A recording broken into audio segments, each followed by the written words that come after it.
പാചകവാതകത്തിന് അടിക്കടി വില കൂടുന്നത് പാലക്കാട് പ്രചാരണ വിഷയമാക്കുകയാണ് യുഡിഎഫിലെ വനിതാ സംഘടനകൾ. ഗ്യാസ് കുറ്റിയുടെ മാതൃകയിലുള്ള പ്ലക്കാർഡ് ഉയർത്തിയാണ് പ്രതിഷേധ മാർച്ച് നടത്തിയത്. അവർക്കും കുറച്ച് കാര്യങ്ങൾ പറയാനുണ്ട്. വിപിൻ സി വിജയൻ തയ്യാറാക്കിയ റിപ്പോർട്ടിലേക്ക്. പെട്രോളിന് തീവിലയാണ്, പെട്രോളിന് തീവിലയാണ്, വിലക്കയറ്റം വിലക്കയറ്റം വിലക്കയറ്റം വിലക്കയറ്റം തീവിലയാണ്, തീവിലയാണ്, തീവിലയാണ്. പെട്രോളിൻ വില കയറിപ്പോയി, പാലക്കാടിൻ ചൂടിനൊപ്പം, പാലക്കാടിൻ ചൂടിനൊപ്പം വിലക്കയറ്റം കൊള്ളുന്നേ. വ്യത്യസ്ത പ്രചാരണ തന്ത്രങ്ങളാണ് ഓരോ മുന്നണികളും പാലക്കാട് പയറ്റുന്നത്. മഹിളാ കോൺഗ്രസിന്റെ നേതൃത്വത്തിൽ ഇപ്പോൾ ഈ പാചകവാതകത്തിന് വില കൂടിയതാണ് വലിയ രീതിയിലുള്ള ചർച്ചയാക്കുന്നത്. ഇപ്പോൾ UPA ഗവൺമെന്റിന്റെ കാലത്ത് 414 രൂപയുണ്ടായിരുന്നത് 821 രൂപയാക്കിയെന്നുള്ള ഈ ഒരു ഗ്യാസ് കുറ്റിയുടെ മോഡലിലുള്ള പ്ലക്കാർഡൊക്കെ ഉയർത്തിക്കൊണ്ടുള്ളൊരു പ്രതിഷേധമാണ്. അപ്പോൾ എന്താണ് ഇങ്ങനെ ഒരു പ്രതിഷേധത്തിലേക്ക് പോയത്?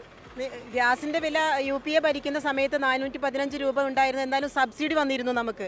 ഇന്ന് സബ്സിഡി ഇല്ല. നിത്യോപയോഗ സാധനങ്ങളുടെ വില ഗണ്യമായി വർദ്ധിച്ച് മുന്നോട്ട് പോയിക്കൊണ്ടിരിക്കുകയാണ്. പൈപ്പിനകത്ത് കൂടെ കാറ്റ് പോയാൽ നമ്മൾ അതിന് കുടിശ്ശിക കെട്ടണം. വൈദ്യുത കരം വർദ്ധിപ്പിച്ചു. പെൻഷൻ ഇല്ല, വീടില്ല. സർവ്വ മേഖലകളും ജനദ്രോഹ നടപടികളുമായിട്ട് രണ്ട് ഗവൺമെന്റും മുന്നോട്ട് പോകുമ്പോൾ ഈ രണ്ട് ഗവൺമെന്റിനുമുള്ള ഒരു തിരിച്ചടിയായിരിക്കും പാലക്കാട് ജില്ലയിൽ ഐക്യ ജനാധിപത്യ മുന്നണിയുടെ പ്രിയങ്കരനായിട്ടുള്ള രാഹുൽ മാങ്കൂട്ടത്തിൽ വമ്പിച്ച ഭൂരിപക്ഷത്തോടു കൂടി തന്നെ നിയമസഭയ്ക്കകത്ത് ഈ പാലക്കാടിന് വേണ്ടിയും കേരളത്തെ മുഴുവൻ ജനങ്ങൾക്ക് വേണ്ടിയും ശബ്ദിക്കാൻ പാർലമെന്റ് അസംബ്ലിക്കകത്ത് രാഹുൽ മാങ്കൂട്ടത്തിൽ ഉണ്ടാകും. അതിനു വേണ്ടിയുള്ള പ്രവർത്തനത്തിന് ഐക്യ ജനാധിപത്യ മുന്നണിയുടെ മുഴുവൻ മഹിളാ നേതാക്കളും വളരെ ശക്തമായിട്ട് തന്നെ പ്രവർത്തിച്ചു. മാത്രമല്ല, ഇന്ന് രാവിലെ 90 രൂപ കൊടുത്തിട്ടാണ് 1 കിലോ ഉള്ളി വാങ്ങിച്ചത്.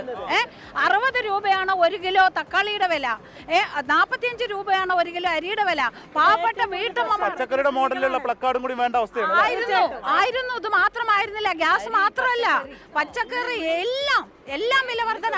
എണ്ണിച്ചുട്ട അപ്പം പോലെ ഭർത്താക്കന്മാര് സമ്പാദിച്ചു കൊണ്ടുവരുന്ന പൈസന് ഞങ്ങൾ ബഡ്ജറ്റ് ഒരു മാസത്തേക്കുള്ളത് വളരെ കഷ്ടപ്പെട്ട് വെക്കാൻ പറ്റില്ല. ഞങ്ങൾ ഇത് മഹിളാ കോൺഗ്രസും വനിതാ ലീഗും കൂടെ സംയുക്തമായി കേരള സർക്കാരിനെതിരെ നടത്തുന്ന ഒരു പ്രതിഷേധ പരിപാടിയാണ്.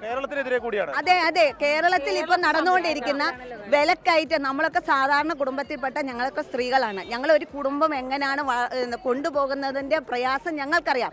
ഗ്യാസിനെതിരെ മാത്രമല്ല വർദ്ധിച്ചു വരുന്ന വില വർധനവിനെതിരെ നടത്തുന്ന സമരമാണ് ഇത്. വനിതാ ലീഗിന്റെയും വനിതാ കോൺഗ്രസിന്റെ ഒക്കെ നേതൃത്വത്തിലുള്ള ഈ പ്രതിഷേധം ഇവിടെ നിന്ന് സ്റ്റേഡിയത്തിലേക്കാണ് പോകുന്നത്. ഈ തെരഞ്ഞെടുപ്പ് കമ്മിറ്റി ഓഫീസിൽ നിന്ന് സ്റ്റേഡിയം വരെയുള്ള പ്രതിഷേധമാണ് നടത്തുന്നത്. ഇത് വരും ദിവസങ്ങളിലും ഇത്തരത്തിൽ ശക്തമായിട്ടുള്ള സമരവുമായി മുന്നോട്ട് പോകാനാണ് ഇവരുടെ തീരുമാനവും. അർഷക്കിനൊപ്പം വിപിൻ സി വിജയൻ, 24 പാലക്കാട്.